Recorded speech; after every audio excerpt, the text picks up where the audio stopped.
Hello friends, સ્વાગત છે આપનું મારા રસોડાના કાઠિયાવાડી સ્વાદમાં। હું ભાવનાબેન રાઠોડ આજે તમારા માટે અથાણાનો રસથાળ લઈને આવી છું। વિવિધ પ્રકારના અથાણા કોને ના ભાવે, તો અલગ અલગ પ્રકારના અથાણા આપણે આ આખું વીક બનાવવાના છીએ। આજે આપણે બનાવશું ગોળ કેરીનું ટ્રેડિશનલ રીતે બનતું અથાણું, પણ આ અથાણું આપણે એક એવી ટિપ્સ સાથે બનાવશું કે ઓછા તેલમાં પણ આ અથાણાનો કલર અને સ્વાદ આખું વરસ જળવાઈ રહેશે, અને સાથે આપણે અથાણાનો સ્પેશિયલ મસાલો પણ તૈયાર કરશું। તો વિડીયો પૂરેપૂરો જોજો, અને વિડીયો પસંદ આવે તો વિડીયોને લાઇક, શેર અને સબસ્ક્રાઈબ કરી પાસે રહેલું બેલ પ્રેસ કરો, જેથી આવનારા નવા વિડીયો સૌથી પહેલાં આપને મળે। અને હા ફ્રેન્ડ્સ, આપણા કાઠિયાવાડી સ્વાદમાં બનતા કોઈ પણ અથાણા જો તમારે ઘરે બેઠા ઓર્ડર કરવો હોય તો લિંક તમને ડિસ્ક્રિપ્શન બોક્સમાં આપી દઈશ। વોટ્સએપ નંબર પર જઈ અને તમે ઓર્ડર કરી શકો છો, તો કોઈ પણ જાતના અથાણા તમારા ઘરે બેઠા તમને પહોંચી જશે। તો ચાલો બનાવીએ ટ્રેડિશનલ રીતે બનતું ગોળ કેરીનું અથાણું। તો ગોળ કેરી બનાવવા માટે અહીંયા 1 કિલો મેં કેસર કેરી લીધી છે। ગોળ કેરી કેસર કેરીમાં બનાવશું તો બહુ સ્વાદિષ્ટ અથાણું થશે, પણ જો તમે રાજાપુરી કેરીમાંથી અથાણું બનાવવા ઈચ્છતા હોય તો રાજાપુરી કેરીનું પણ અથાણું સરસ જ થાય છે। તો અત્યારે હું કેસર કેરીનું જ અથાણું બનાવું છું। તો કેરીના ઉપયોગમાં લેતા પહેલાં સારી રીતે ધોઈ કોટનના કપડાથી સાફ કરી અને પછી ઉપયોગમાં લેવાની છે। અત્યારે મેં કેસર કેરી ધોઈ અને કમ્પ્લીટ સાફ કરીને જ લીધેલી છે। તો પહેલાં તો આપણે કેરીને સમારી લેશું। પહેલાં તો કેરીનો ઉપરનો ભાગ અલગ કરી અને છાલ ઉતારી લેશું। તમે ઈચ્છો તો છાલ સહિત પણ ગોળ કેરીનું અથાણું બનાવી શકો છો, પણ આપણે આ રીતે પાતળી પાતળી છાલ ઉતારી લઉં છું। તો બધી કેરીમાંથી છાલ ઉતારી લીધી છે। કેરી સમારી લેશું। કેરી આ રીતના એકદમ સફેદ હોય એવી જ કેરીનો ઉપયોગ કરવાનો। અથાણું બનાવવા માટે બધા રાજાપુરી કેરીની જ પસંદગી રાખતા હોય છે, પણ તમે ગોળ કેરીનું અથાણું એક વખત કેસર કેરીથી બનાવી જુઓ, ખૂબ જ સ્વાદિષ્ટ એવું અથાણું તૈયાર થાય છે। તો આપણે વચ્ચે ગોટલીનો ભાગ અલગ કરી લેશું અને કેરીના આ રીતના લાંબા પીસ કરી લેશું। આ રીતના કેરીના પીસ કરવાથી તમારું અથાણાનો બિલકુલ બગાડ નથી થતો। ઘણી વખત ખાવા ટાઈમે અથાણું વધારે લેવાઈ જાય છે, અને જો અથાણાની મોટી ચીરી હશે તો અથાણું ઘણું વેસ્ટ જશે, એટલે આપણું મોંઘું અથાણું વેસ્ટ ના જાય એ માટે આ રીતના કેરીના નાના પીસ જ કરી લેવાના। તો આ રીતે બધી કેરી સમારી લઉં છું। અહીંયા બધી કેરીના ટુકડા કરી લીધા છે। તો સમારેલી કેરીના ટુકડા આપણે એક મોટા વાસણમાં લઈ લેશું।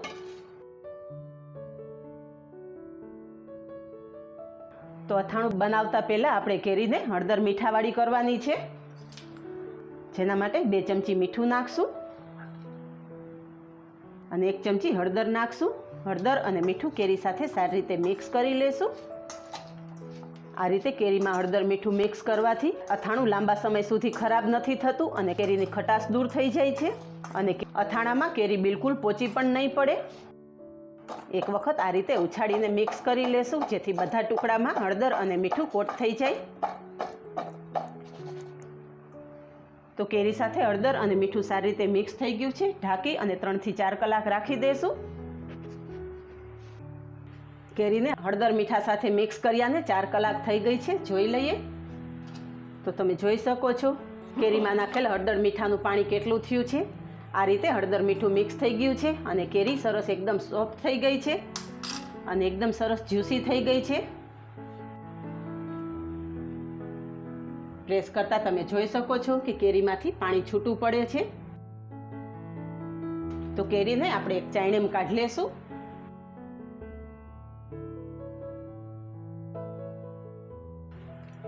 આ કેરીને 5 થી 7 મિનિટ આપણે આ રીતે જ રહેવા દેશું, જેથી કેરીમાં રહેલું બધું પાણી નીતરી જાય। તો તમે જોઈ શકો છો કેરીમાંથી બધું પાણી નીતરી ગયું છે। તો કેરીને એક બીજા વાસણમાં કાઢી લેશું અને કેરીમાંથી નીકળેલું પાણી આપણે ફેંકી દેવાનું નથી। આ પાણી આગળ અથાણામાં ઉપયોગમાં લઈ શકો છો। આ પાણીને આપણે કાચના જારમાં ભરી અને રાખી દેશું।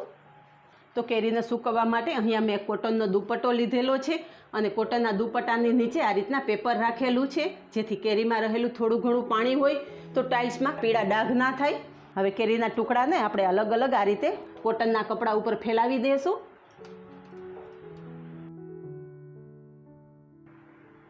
આ રીતે કેરી એકબીજા સાથે ચીપકેલી ના રહે એ રીતના કપડા ઉપર ફેલાવી દેવાના છે।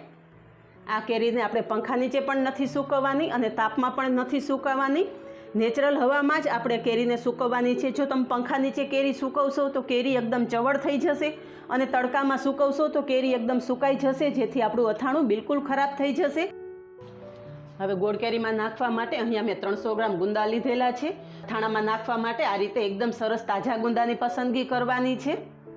જો ગુંદા થોડા પીળાશ પડતા હશે અને પોચા હશે તો વરસ દરમિયાન તમારું અથાણું ખરાબ થવાની શક્યતા રહે છે. એટલે ગુંદા કેરી બધું અથાણા માટે થઈને એકદમ તાજું અને ફ્રેશ લેવાનું છે. તો તમે જોઈ શકો છો કે એકદમ સરસ તાજા ગુંદા છે અને ગુંદામાંથી મેં આ ટોપી અલગ કરી લીધી છે. આ રીતે ગુંદામાંથી ટોપી અલગ કરી લેવાની છે. હવે ગુંદાની ચીકાશ દૂર કરવા માટે અહીંયા જે કેરીનું પાણી વધેલું છે એ કેરીના પાણીમાં ડાયરેક્ટ ગુંદા નાખશું. તો અહીંયા મેં એક પેપર રાખેલું છે. પેપર ઉપર જ આપણે આ રીતે આ ગુંદા ઉપર થોડું મારશું, જેથી આપણે ગુંદા તરત તૂટી જાય અને ગુંદાના 2 ભાગ કરી અને આપણે ખાટા પાણીમાં ડાયરેક્ટ નાખતા જશું. આ રીતે ખાટા પાણીમાં નાખવાથી ગુંદાની ચીકાશ તરત જ દૂર થઈ જશે. એ રીતે તમને બીજું ગુંદું પણ કાપીને બતાવી દઉં છું. આ રીતે ગુંદા ઉપર દસ્તાની મદદથી થોડું મારવાથી ગુંદું તરત ફાટી જશે. વચ્ચેથી થળિયાનો ભાગ અલગ કરી 2 ભાગ કરી અને આપણે ખાટા પાણીમાં નાખતા જશું. તો આ જ રીતે બધા ગુંદા ભાંગી અને હું ખાટા પાણીમાં નાખી દઉં છું. બધા જ ગુંદા ભાંગી અને 2 ભાગ કરી અને ખાટા પાણીમાં નાખી દીધા છે. આ રીતના આપણે ખાટા પાણીમાં મિક્સ કરી લેવાના છે, જેથી બધા ગુંદામાં ખાટું પાણી સરસ ચડી જાય. ગુંદાને પણ આપણે 3 થી 4 કલાક ખાટા પાણીમાં રહેવા દેશું અને પછી કોટનના કપડા ઉપર ઊંધા કરી અને આપણે સૂકવી દેશું. આ રીતે આપણે કોટનના કપડા ઉપર સૂકવી દેશું. અને ગોળ કેરી એકદમ સરસ લચકા પડતી થાય એના માટે અહીંયા મેં કેરી લીધેલી છે. આ કેરીનું આપણે છીણ કરી લેશું. ઉપરનો ભાગ અલગ કરી અને છાલ ઉતારી લેશું. કેરીની છાલ ઉતારી લીધી છે. તો મોટા કાણાની છીણીથી આપણે કેરીને છીણી લેશું. આ રીતે આપણે કેરીનું છીણ કરી લેશું. કેરીનું છીણ તૈયાર છે. તો કેરીના છીણમાં આપણે અડધી ચમચી મીઠું નાખશું અને અડધી ચમચી જેટલી હળદર નાખશું. બધું મિક્સ કરી લેશું. કેરીના છીણમાં પણ હળદર અને મીઠું મિક્સ કરી દીધું છે. છીણને આ રીતે એકાદી કલાક આપણે રહેવા દેશું. પછી પાણી નીચોવી અને એને પણ કેરી અને ગુંદા સાથે સૂકવી દેશું. તો ઢાંકી અને સાઈડ પર રાખી દઉં છું. અહીંયા આપણા કેરી, ગુંદા અને કેરીનું છીણ બધું સુકાઈ ગયું છે. તમે જોઈ શકો છો કે કેરીમાં પ્રેસ કરતાં બિલકુલ પાણીનો ભાગ નથી દેખાતો અને કેરી આપણી એકદમ સોફ્ટ પણ છે. આ રીતે જ કેરી સુકાવી જોઈએ. કેરી દબાવતા પાણીનો ભાગ બિલકુલ ન હોવો જોઈએ અને કેરી આપણી ડ્રાય પણ ના થવી જોઈએ. એ જ રીતે આપણા ગુંદા પણ સરસ સુકાઈ ગયા છે. ગુંદામાં બિલકુલ ચીકાશ નથી અને કેરીનું છીણ પણ સુકાઈ ગયું છે. અને અહીં અમે સાકરિયા ગાજર લીધેલા છે. સાકરિયા ગાજરનો વિડીયો ઓલરેડી તમારી સાથે શેર કરી ચૂકી છું, જેની લિંક તમને ડિસ્ક્રિપ્શન બોક્સમાં આપી દઈશ. તમે જોઈ શકો છો કે સાકરિયા ગાજર એકદમ સરસ થાય છે. હાથેથી પ્રેસ કરતાં આ રીતના ટુકડો થઈ જાય છે. અને આ સાકરિયા ગાજરને આપણે ખાટા પાણીમાં પલાળવાની બિલકુલ જરૂર નથી. આ ગાજર આપણે એમ જ અથાણામાં મિક્સ કરી દેવાના છે. હવે આપણે અથાણા માટેના બધા ઇન્ગ્રીડિયન્ટ્સ સુકાઈને તૈયાર છે. હવે અથાણા માટેનો સ્પેશિયલ મસાલો તૈયાર કરી લઈએ. તો ગોળ કેરીના અથાણાનો મસાલો બનાવવા માટે અહીંયા મેં 50 ગ્રામ રાઈના કુરિયા લીધેલા છે, 25 ગ્રામ મેથીના કુરિયા લીધા છે અને 25 ગ્રામ ધાણાના કુરિયા લીધા છે. આ ત્રણેય કુરિયા કોઈ કરિયાણા સ્ટોર ઉપર તમને આસાનીથી મળી જશે. સાથે જ મેં 50 ગ્રામ જેટલું લાલ મરચું લીધું છે. લાલ મરચું પાવડર તમારા સ્વાદ મુજબ તમે અથાણામાં વધારે કે ઓછું કરી શકો છો. અથાણા મસાલાને વધારે સ્વાદિષ્ટ બનાવવા માટે અહીંયા મોટી 2 ચમચી ભરી અને લીલી વરિયાળી લીધેલી છે. 2 ચમચી સૂકા ધાણા લીધા છે. મીઠું આપણે 2 ચમચીથી ઓછું લેશું. ગોળ કેરીના અથાણામાં મીઠાનું પ્રમાણ થોડું ઓછું રાખવાનું રહેશે. 8 થી 10 લવિંગ લીધા છે. 2 ટુકડા તજના લીધા છે અને 20 થી 25 કાળા મરીના દાણા લીધા છે. પહેલાં તો આપણે બધા કુરિયાને અધકચરા પીસી લેશું. તો મિક્સર જારમાં રાઈના કુરિયા, મેથીના કુરિયા અને ધાણાના કુરિયા ત્રણેય મિક્સ કરી દેશું. સાથે સૂકી વરિયાળી અને ધાણા પણ નાખી દેશું. આ બધી વસ્તુનો આપણે ફાઇન પાવડર નથી કરવાનો. 2 થી 3 જ આટા ફેરવી અને મિક્સરમાં આપણે પીસી લેશું.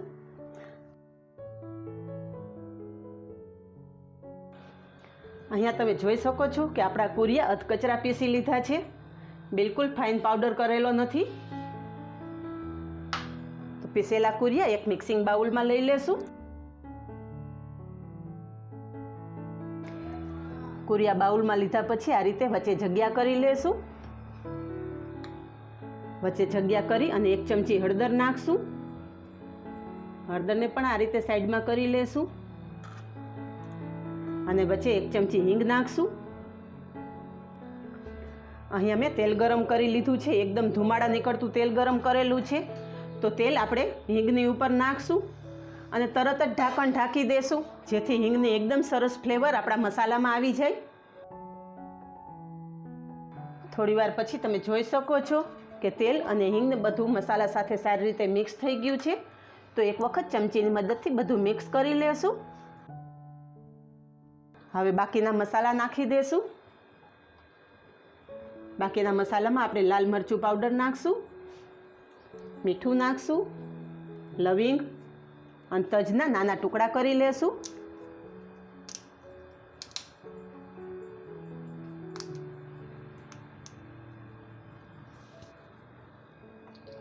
અને તીખા પણ નાખી દઈશું. હવે મસાલો હાથેથી ચોળીને મિક્સ કરશું, જેથી એકદમ સરસ મિક્સ થઈ જાય. તેલ થોડું ઠંડુ થયા પછી જ આપણે આ રીતે મસાલો મિક્સ કરવાનો છે. તો તમે જોઈ શકો છો ઘરમાં રહેલા મસાલામાંથી જ આપણે એકદમ ફ્લેવરફુલ અને સ્વાદિષ્ટ એવો અથાણાનો મસાલો તૈયાર કરેલો છે.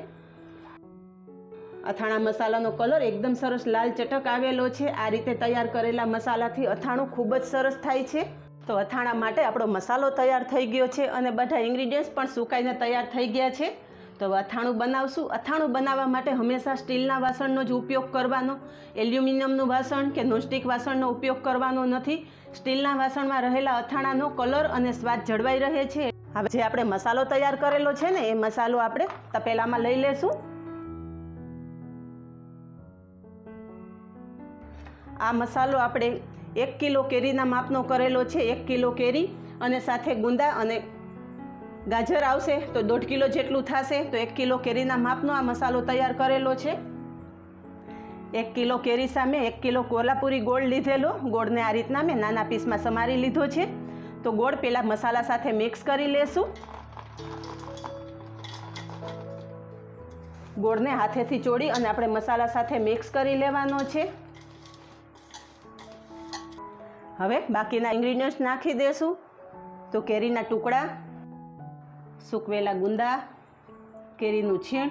કેરીનું છીણ નાખવાથી અથાણું એકદમ લચકા પડતું તૈયાર થશે. તો કેરીનું છીણ ખાસ નાખવાનું અને આપણા સાકરિયા ગાજર બધું જ મસાલો અને ગોળ સાથે મિક્સ કરી લેશું.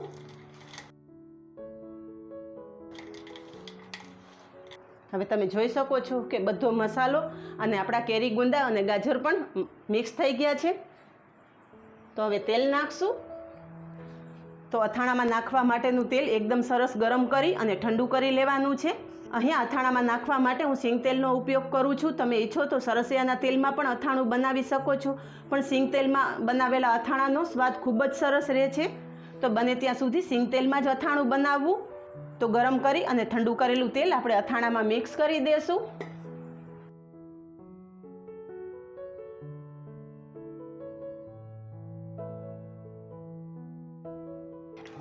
ખાટી કેરીના પ્રમાણમાં ગોળ કેરીમાં તેલ ઓછું જોઈએ છે. તો અત્યારે મેં 150 ગ્રામ જેટલું તેલ નાખેલું છે. ચમચાની મદદથી બધું જ એકદમ સરસ મિક્સ કરી લેવાનું છે. અત્યારે તમને બધું છૂટું છૂટું દેખાય છે, પણ જ્યારે ગોળ ઓગળશે ત્યારે આપણું અથાણું એકદમ સરસ લચકા પડતું તૈયાર થઈ જશે. હવે અથાણાને ઢાંકી અને સાઈડ પર રાખી દેશું. ગોળ કેરી મિક્સ કર્યાને 1 દિવસ થઈ ગયો છે. જોઈ લઈએ. તમે જોઈ શકો છો કે મોટા ભાગનો ગોળ ઓગળી ગયો છે અને ઉપર તેલ તરી આવ્યું છે. ચમચાની મદદથી એક વખત મિક્સ કરી લેશું.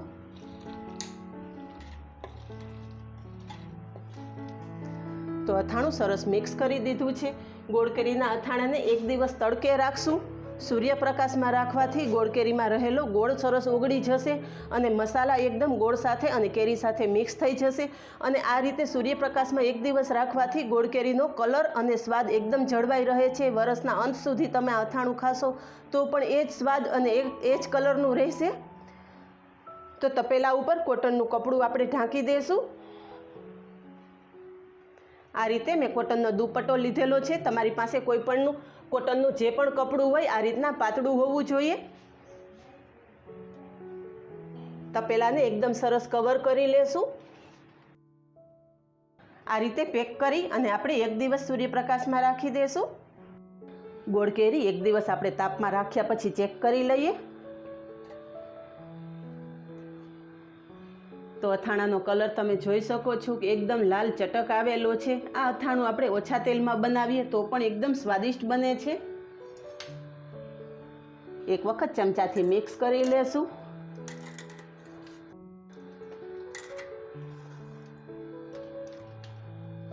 તો ગોળ કેરીમાં થોડું આપણે કેરીનું છીણ નાખેલું। છીણ નાખવાથી અથાણું એકદમ સરસ લચકા પડતું તૈયાર થાય છે। તો અથાણું તૈયાર છે। કાચની બોટલમાં ભરી લેશું।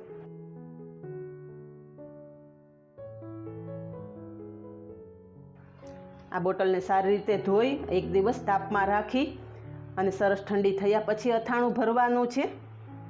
તો આપણે અથાણું રેગ્યુલર ખાવા માટે આ રીતના એક નાના જારમાં ભરી લેવાનું, જેથી આપણે વધારાનું અથાણું વારે વારે ખોલવું નહીં। તૈયાર છે ટ્રેડિશનલ રીતે બનતું ગોળ કેરીનું અથાણું। આ જ રીતે બનાવો અને કમેન્ટમાં જણાવો કે આપને આ સ્પેશિયલ રીતે બનેલા અથાણાની રેસીપી કેવી લાગી। આજે બસ આટલું જ। મળીએ નેક્સ્ટ વિડીયોમાં। ત્યાં સુધી બાય, થેન્ક યુ।